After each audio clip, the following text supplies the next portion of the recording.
નમસ્કાર. ગ્રહો તથા રાશિઓની મનુષ્યના જીવન ઉપર થતી અસર પુસ્તક આશ્રમે વાંચવા મળ્યું. ગુરુદેવે કીધું કે બહુ સરસ છે, એનો અભ્યાસ કરવા જોઈએ.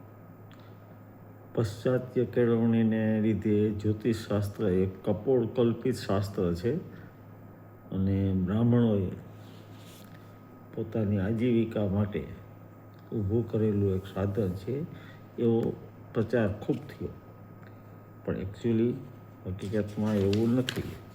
આ એક શાસ્ત્ર છે અને ખૂબ વૈજ્ઞાનિક છે.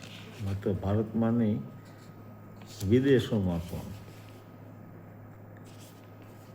આના વિશે ખૂબ સંશોધન થયું છે. ઇંગ્લેન્ડ, ફ્રાન્સ, જર્મની, રશિયા, અમેરિકાના અસંખ્ય વિદ્વાનોએ જ્યોતિષ વિદ્યાનો અભ્યાસ કર્યો છે.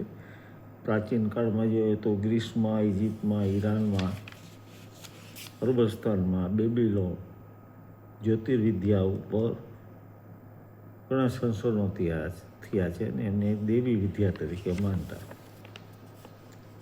બાકી તો માનો તો મેં ગંગા માં હું, ના માનો તો બહેતા પાણી.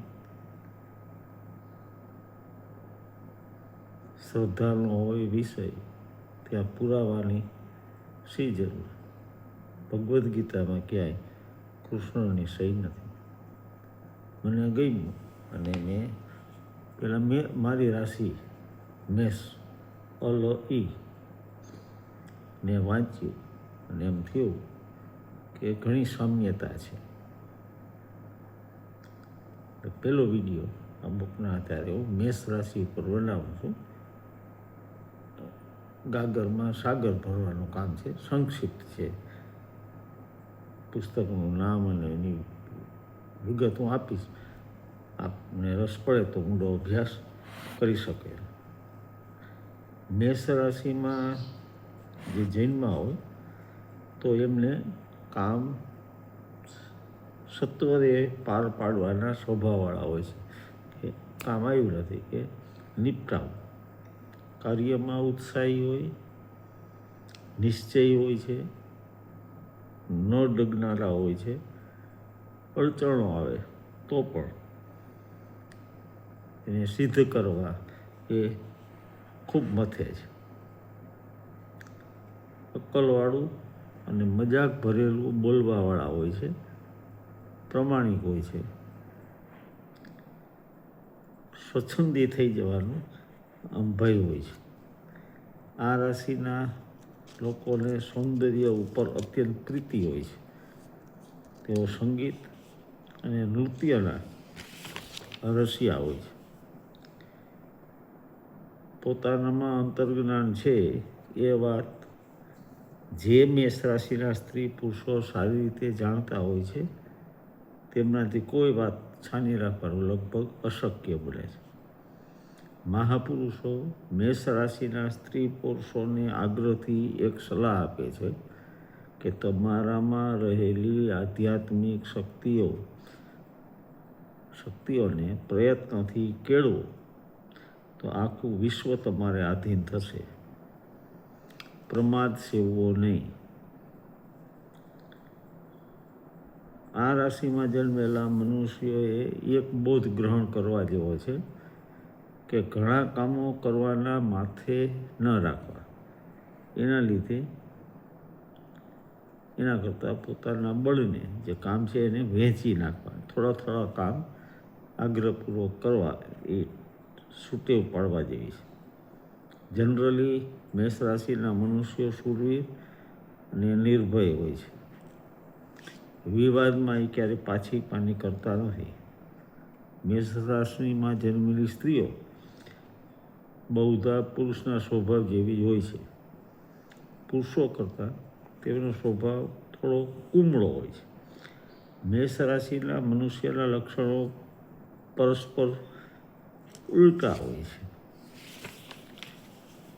ઘણીવાર એકદમ કાર્યરત હોય, ઘણીવાર એકદમ પ્રમાદી, આળસુ બની જાય.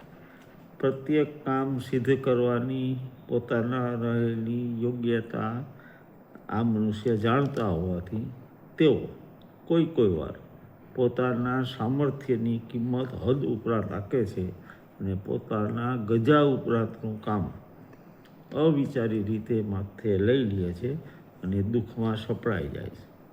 આ રાશિનો સૌથી મોટો અવગુણ છે અધૈર્ય. આકડાપણું તેજીને ધૈર્ય કરતાં આ રાશિના લોકોએ શીખવું જોઈએ, તો એમની કાર્યસિદ્ધિ વધારે થાય.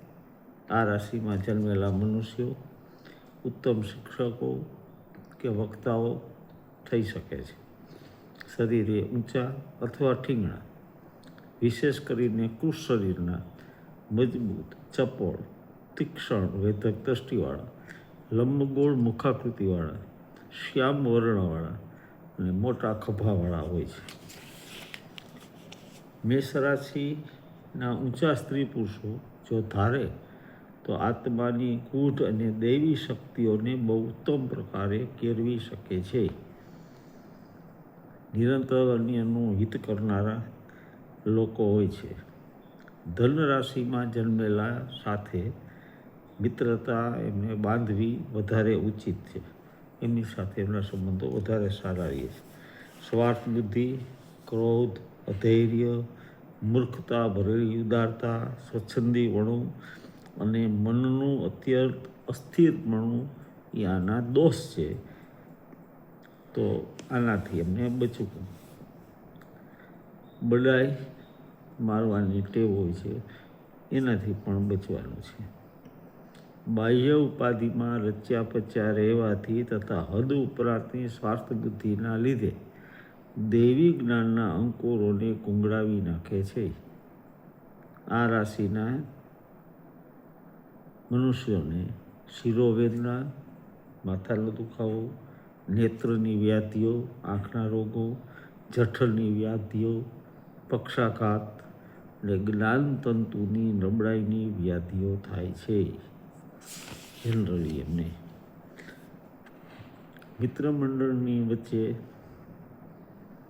પોતે જીભ ચલાવ ન કરવી, પ્રસંગ પડે તો બોલવું અને પુનરાવર્તન ન કરવું. પ્રતિદિન દરરોજ પ્રાતઃકાળે તથા સાયંકાળે ઈશ્વર સ્મરણ અને ધ્યાનનો અભ્યાસ કરે તો આ રાશિ માટે ઉત્તમ.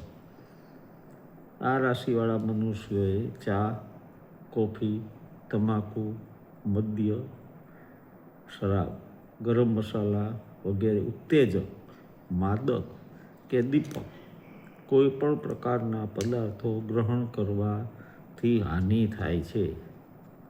આ લોકોએ સાદો પૌષ્ટિક ખોરાક બરાબર નિયમિત સમયે ગ્રહણ કરવો. ભારે, દુર્જર, મિષ્ટાન અને તેવા જ બીજા પદાર્થો ખાવાની લલુપતાને વશ રાખવી જરૂરી. ઊંડાણપૂર્વક આપ્યું છે બધી રાશિ વિશે. અન્ય રાશિઓ વિશે પછી આપણે ક્રમશઃ જોઈશું. ધન્યવાદ. પ્રણામ. પુસ્તકનું નામ અને વિગત આની સાથે હું સામેલ કરું છું. આપણને રસ પડે તો પુસ્તક મંગાવી અને એનો અભ્યાસ કરું છું. જય હનુમાન.